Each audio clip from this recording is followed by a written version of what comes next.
जिल्हा परिषदेची सर्वसाधारण सभा 25 जून रोजी.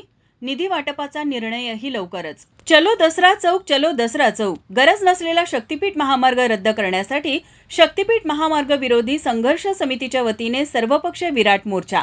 मंगळवार दिनांक 9 जून रोजी सकाळी 11 वाजता दसरा चौक ते जिल्हाधिकारी कार्यालय कोल्हापूर. मोर्चासाठी हजारोंच्या संख्येनं उपस्थित रहा.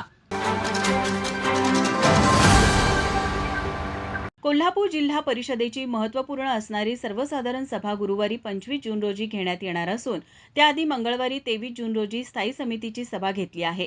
जिल्हा परिषदेची सर्वसाधारण सभा कधी होणार याची विचारणा अध्यक्ष उपाध्यक्ष पदाधिकाऱ्यांकडून सदस्यांकडून गेल्या 15 दिवसात सुरू होती. मात्र निधी वाटपाचा तिढा निर्माण झाल्याने सर्वसाधारण सभेची तारीख निश्चित झाली नव्हती. आता निधी वाटपाचा निर्णय अंतिम टप्प्यात आल्याने सर्वसाधारण सभेची तारीख निश्चित करण्यात आली असल्याची माहिती मिळाली आहे.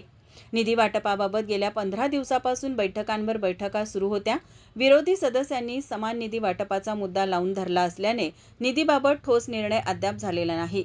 दरम्यान आमदार सतेज पाटील यांनी समान निधीबाबत थेट जिल्हा परिषदमध्ये येऊन मुख्य कार्यकारी अधिकाऱ्यांना निवेदन दिले आहे.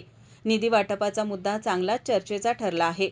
निधी वाटपाच्या मुद्द्यांवर अध्यक्ष उपाध्यक्ष पदाधिकाऱ्यांना विचारले असता येत्या 2-4 दिवसात निधी वाटपाचा विषय संपेल असं सांगितलं जात आहे. गेल्या 2-2.5 महिन्यांमध्ये तालुका स्तरावर घेण्यात आलेल्या आढावा बैठक, इतर मुद्दे तसेच निधीबाबतचा प्रश्न या कारणाने जिल्हा परिषदेची 25 तारखेची सर्वसाधारण सभा गाजण्याची शक्यता आहे. माझा महाराष्ट्र न्यूजसाठी सुरेश पाटील, कोल्हापूर. ताज्या घडामोडी पाहण्यासाठी माझा महाराष्ट्र न्यूजला आजच सबस्क्राईब करा.